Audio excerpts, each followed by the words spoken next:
السلام عليكم ورحمة الله وبركاته. لقاء كل جمعة. النهارده طبعا بعتذر عن لقاء البث المباشر لضعف النت وفساده يعني. فقلت اعمل حلقة عشان نعرف نتواصل، وخصوصا ان في النهارده شوية مفاجآت كويسين جدا، وناس كتير جدا كانت بتسأل على الحاجات دي. أول حاجة، دمتم سالمين، وربنا يا رب يجمعنا مع بعض دايما على خير. المفاجآت نبدأ بيها. إصدارات كتير جدا نازلة السوق المصري الفترة الحالية. يعني إيه؟ نزلت خلاص. رقم واحد، دايون 26A 150 سي سي. ده نزل خلاص فعلا، هيبدأ يتعرض في السوق قريب جدا. كمان عندنا دايو ريس اللي هي 200 سي سي. الدايو ريس ناس كتير جدا كانت بتسأل عليها. طيب عايزين نشتريها، موجودة فين؟ هتنزل امتى؟ خلاص نزلت برضه، وان شاء الله في الايام اللي جايه هنفتح باب الحجز في الكلام ده كله. وان شاء الله هسيب الرقم في نهايه الفيديو، واتس برضه، اللي محتاج اي موتوسيكل من الحاجات دي هيتواصل وان شاء الله نجيبه له. في برضه كمان من المفاجاه اللي هتقلب يعني موازين الفئه المتوسطه كلها، جي كي 350. جي كي 350 من ضمن افضل الموتوسيكلات في زانتوس كامله او في الفئه المتوسطه بلا خلاف، وناس كتير جدا كانت مستنياها. امكانيات وجوده وخامه وستايل، حاجات رهيبه. طبعا هنعمل فيديو بالكلام ده كله، يعني كل صنف او كل فئه من الموتوسيكلات دي هنعمل لها فيديو خاص بمواصفاتها، بكيفيه استخدامها، بالطريقه الصحيحه للتعامل معها ان شاء الله. في عندنا كمان الفي 310 1، دي نازله برضه ان شاء الله الفتره اللي جايه. في طبعا شويه اصدارات ممتازين جدا نازلين الفترات اللي جايه من شركه دايون، شركه زانتوس. هتبص تلاقي السوق. ولكن هنا بقى يجي سؤال، مين هيشتري في وسط الاسعار اللي احنا شايفينها؟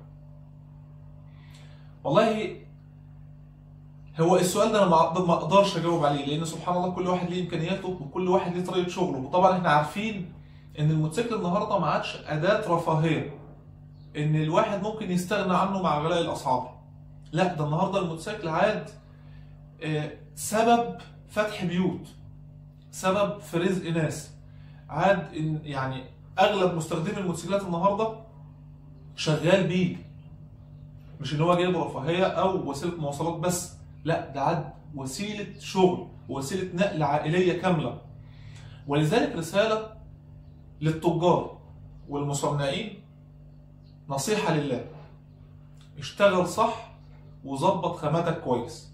الناس مش متحمله النهارده الموتوسيكل عند الناس بمبلغ. انا عارف ان عندك مش بمبلغ، لان هو مثلا انت بتجيبه بالدولار، فهو سعره موحد. يعني الموتوسيكل ب 1000 دولار، الدولار ب 5 جنيه هو ب 5000، الدولار ب 50 هو ب 50000. انا معاك، ولكن اللي بيشتري المستخدم ما يعرفش الكلام ده، وحتى لو عارفه هو شغال بالجنيه مش بالدولار، فعشان كده بيدفع مبلغ كبير. انت ما تعرفش هو جايبه منين، فعشان كده ظبط الخامه. احنا لما عملنا الاسبوع اللي فات استفتاء وقلنا انت بتشتري الموتوسيكل على حسب ايه، قلنا خامه الاول، جوده، سعر. كل الناس اختارت الخامه والجوده الاول. السعر ده كان رقم 2 او 3 او 4، مفيش واحد حط السعر في المقام الاول ابدا. وده دليل ان الناس مش هتبص ل 1000 و2 و3 فرق، بخلاف او ان هي هتبص الاول على الخامه والجوده والمتانه والعمريه، اللي هو قوه التحمل للمعده نفسها. لان معلش الموتوسيكل ده حياه انسان، حياه عيله.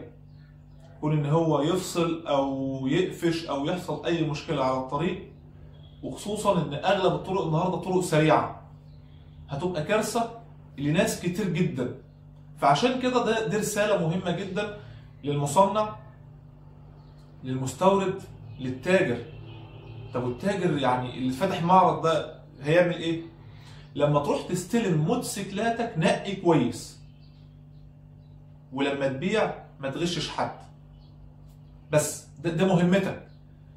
نقي كويس الحاجه اللي بتستلمها، مش عاجباك ما تاخدهاش، هات من واحد تاني، من واحد تالت. الحمد لله كتير. فعشان كده التنوع ده بيديك فرصه، ومفيش ليك حجه ان انت تجيب الحاجه نظيفه. نفس الموضوع برضو الاهتمام من العميل نفسه. البلاوي اللي بنشوفها على الطريق والمصايب والحوادث 50% منها من المستخدم نفسه، اما استخدام خطأ او اهمال في المعدة اللي هو راكبها. والمفروض الحاجات ديت كل اسبوع اعمل لها فيديو. ليه؟ لان بشوف كوارث على الطريق، بشوف ناس منتهيين خالص. طبعا انت عارف حادثة الموتوسيكل ده شرايح ومسامير ده اقل حاجة. فعشان كده لازم ناخد بالنا، وبتبعت لي فيديوهات ومن قلب المستشفى نفسها اقول انصح الناس. انا والله ببقى يعني، ولكن نصيحة لله، حافظ على نفسك واهلك. ده كان حاجة بسيطة كده، او يعني كلام بسيط عشان بس موضوع النت، مش اكتر من كده. ده لقاء النهارده يوم الجمعة. دمتم في امان الله ودمتم سالمين. دعواتكم. السلام عليكم ورحمة الله.